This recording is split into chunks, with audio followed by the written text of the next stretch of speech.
আসসালামু আলাইকুম এভরিওয়ান, কেমন আছেন সবাই? আশা রাখি আপনারা সকলেই ভালো আছেন। তো আজকে আমরা বন্ধুরা মিলে সবাই চলে আসছি ঘোরার জন্য। এখানে দেখতে পাচ্ছেন খুব সুন্দর একটা প্লেস এবং আমার সাথে দেখতে পাচ্ছেন একটি ফোন। এটা হচ্ছে Redmi 12 Pro। তো এই ফোনটা দিয়ে দেখুন আমি আজকে চমৎকার একটা ছবি তুলবো এবং চমৎকার ভিডিও আমি তৈরি করব। তো আসলে এটা না দেখলে বুঝতে পারবেন না, কারণ ক্যামেরা ছবি তোলার জন্য আপনাকে অবশ্যই যে কাজটা করতে হবে, এখানে যে ব্রাইটনেস দেখতে পাচ্ছেন আমাদের লো থাকে, তখন এই ভিডিওতে কিন্তু অনেকটা নয়েজ থাকে, প্লাস আপনার ফটোতে কিন্তু অনেকটা নয়েজ থাকে। তো ছবি বা ফটো তোলার জন্য এটাকে আপনি ব্রাইটনেসটাকে একটু বাড়িয়ে নেবেন। ওকে, তারপরে হচ্ছে এই ক্যামেরাটা আমরা অন করব।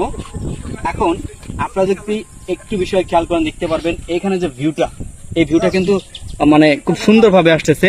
এবং যদি আমি এই সাইডটা একটু ফলো করি, এই দেখুন অস্থির। এখানে আপনার যে কালারটা, আমরা একটা ছবি তুলি দেখুন, ওয়াও, দেখতে পাচ্ছেন কি সুন্দর একটা ফেস আসতেছে। আমরা যদি এখানে চলে আসি, এখানেও কিন্তু চলে আসতেছে। আমরা যদি এখানে 2x করি, দেখেন আরো সুন্দর এখান থেকে দেখা যাচ্ছে। হ্যাঁ, তো এই দেখুন, এখন আমি যদি এইভাবে রোটেট করে নিই ফোনটা, আমার ছবিটা দেখেন, ক্যামেরাটা লক্ষ্য করে, আমার ফোনের ক্যামেরাটা লক্ষ্য করে দেখুন কি সুন্দর ভাবে আসছে, তাই না?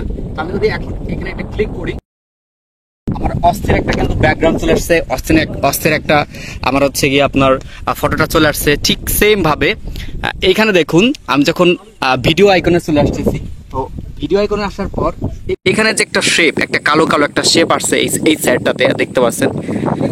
তো এইভাবে যদি আমি ভিডিওটা একটু কালারিং ভাবে চেঞ্জ করে নিই, অর্থাৎ একটু ঘোরাই, তাহলে দেখতে পারবেন এইখানে অস্থির। এখন সন্ধ্যা হয়ে যাচ্ছে, কিন্তু আমার ফোনের ব্রাইটনেসটা থাকার কারণে দুপুর বা বিকাল এরকম কিন্তু টাইপিংটা মনে হচ্ছে। তো আপনারাও চাইলে এইভাবে আপনার ফোনকে ব্যবহার করে, অর্থাৎ ফুল ব্রাইটনেসটাকে ব্যবহার করে আপনি এভাবে ভিডিও শুট নিতে পারেন, প্লাস হচ্ছে গিয়ে আপনি ভিডিও রেকর্ড করতে পারেন। তো সিস্টেমগুলো তো আপনারা দেখতে পারতেছেন, যে ভিডিওগুলো রেকর্ড করলাম, এই দেখেন এই ভিডিওটা কিন্তু আপনার লুপটা এরকম আসছে, প্লাস যে ফটোগুলো তুলছি দেখতে পারবেন কি সুন্দর। হ্যাঁ, এই ভিডিওতে কিন্তু কোনো প্রকার নয়েজ নেই, আপনার ফটোতে কিন্তু কোনো রকম শেপ বা হচ্ছে কি আপনার কোনো রকম নয়েজ নেই।